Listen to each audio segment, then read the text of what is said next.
Buenas tardes, doctor Mora. Estamos aquí para realizar unas preguntas acerca de su experiencia. ¿Está bien? Perfecto. Ok, bueno. La primera pregunta. ¿Utiliza algún método o material para la protección dentinopulpar a la hora de realizar un tratamiento protésico? Si me estás hablando de operatoria, si uso algún tipo de recubrimiento pulpar, no lo uso. A menos que esté muy cercano al tejido pulpar, es cuando uso Teracal o algún producto de ese tipo. Pero tengo que estar en mucha cercanía con el tejido pulpar para que yo opte por usar un tipo de base. Si no, es pura capa hídrica. Ok, ¿y qué factores, según su experiencia, considera a la hora de, digamos, de utilizar este? La literatura. Cuando me inclino cuando en mi práctica, cuando me decanto por una técnica, me decanto partiendo de lo que la evidencia científica me encamina hacia. Mi razón de no usar sería un tema de conversación larga aquí, que podría darles una conferencia de por qué no uso bases. Y cuando uso la base, el Teracal es una de las bases que la literatura reporta con muy buen pronóstico, ¿verdad? O sea, que su funcionamiento es al final lo que se está buscando. Ok. Bueno, la segunda pregunta, ¿qué secuencia de tratamiento sigue usted a la hora de tratar a un paciente con compromiso periodontal? ¿Qué secuencia? ¿Cómo empiezo con el diagnóstico? Por ahí va la Sí, pregunta. No, lo primero que hay que hacer es establecer el diagnóstico a base de sondaje y a base de hallazgos clínicos. Una vez que se sobrepasa la fase de sondaje y hallazgos clínicos, siempre me gusta valorar el tema oclusal, que es algo que va implícito siempre en el diagnóstico. Y una vez que tengo esas tres variables, empiezo el procedimiento ya, las fases periodontales preliminares. Una vez que termino esas fases periodontales preliminares, se pasa a una reevaluación para ver qué puntos específicos tal vez necesitan una intervención quirúrgica. Y una vez que se tiene de alta al paciente, se empieza con la fase protésica. También en el interim, se sabe que hay mucha vinculación con restauraciones desajustadas y cosas de estas que pues son coayudantes del tema periodontal. Entonces tiendo a hacer pues, los cambios de restauraciones que sean necesarios, clase 5, etcétera, que uno sepa que son zonas de reservorio. Tal vez a veces no cambiarlas, con solo pulirlas es suficiente para ya entrar a la parte restaurativa una vez dado de alta de la fase periodontal. ok. Tercer pregunta, según su opinión, si después de un tratamiento radicular los signos y síntomas persisten, ¿qué tratamiento realizaría usted? Depende del escenario con que esté enfrentándome. Si estamos hablando, depende mucho de la pérdida ósea con la que me esté enfrentando. Yo soy un poco radical en esos temas. Si hay persistencia en los síntomas y en las señales clínicas y además el paciente tiene una pérdida ósea pronunciada, me tiendo a inclinar por implantes. Ok. La cuarta pregunta sería, según su experiencia, ¿cuáles son las ventajas y desventajas de tratar a un paciente con algún tipo de prótesis después de un tratamiento periodontal? Yo creo que son más las desventajas si estamos hablando de removible. Si estamos hablando de removible son más las desventajas. Si estamos hablando de fija, con el diseño adecuado a nivel del tercio cervical, funciona de maravilla. La forma en que se axializan las fuerzas, la distribución de cargas, el esquema oclusal, todo eso mejora. Si estamos hablando de prótesis removible, el escenario sí cambia bastante. El paciente con enfermedad periodontal, a pesar de que la removible se busque tener un buen diseño, siempre termina teniendo complicaciones en temas de ejes, de cargas oclusales, de vectores de fuerza sobre los mismos, de atrapamiento de comida, de difícil higiene, etc. La quinta sería, ¿qué consideraciones cree usted que se deben de tener a la hora de tratar a un paciente diabético y con enfermedad periodontal?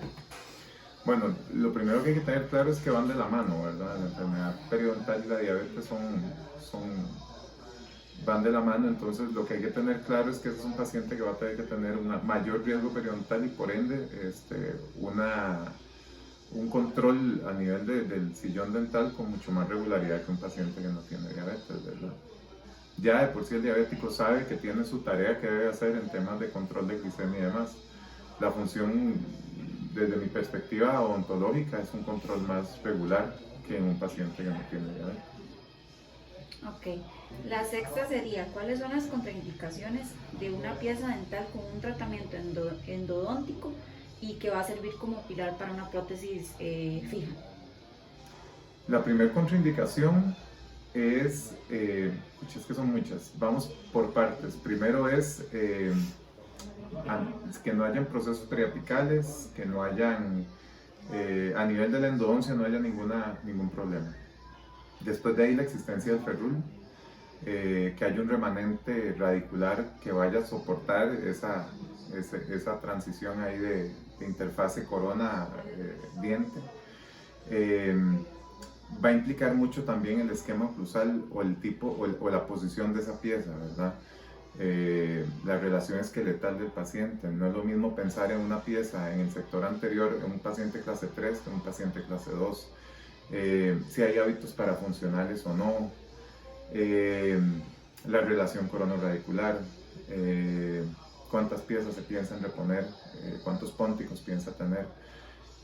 Todos esos son variables que al final se tienen que tomar en consideración, de los que en este momento tengo en la cabeza, ¿verdad? Y al final uno hace un análisis rapidísimo y pasan por la cabeza un montón, hasta que uno los empieza a enumerar se da cuenta que son un montón, pero ya uno lo hace como en automático, ¿verdad? La siguiente, según su opinión, ¿qué tipo de puentes debemos presentar atención al contorno de la prótesis en porción marginal de la restauración, adaptación marginal y diseño del puente? Me enredé en la primera parte. Okay. ¿Qué tipo de puente debemos presentar atención al contorno de las prótesis? Como la posición del margen de la restauración, la adaptación del margen, adaptación marginal y diseño del puente. Vamos a ver. Esencialmente hoy vivimos un mundo de restauraciones libres de metal.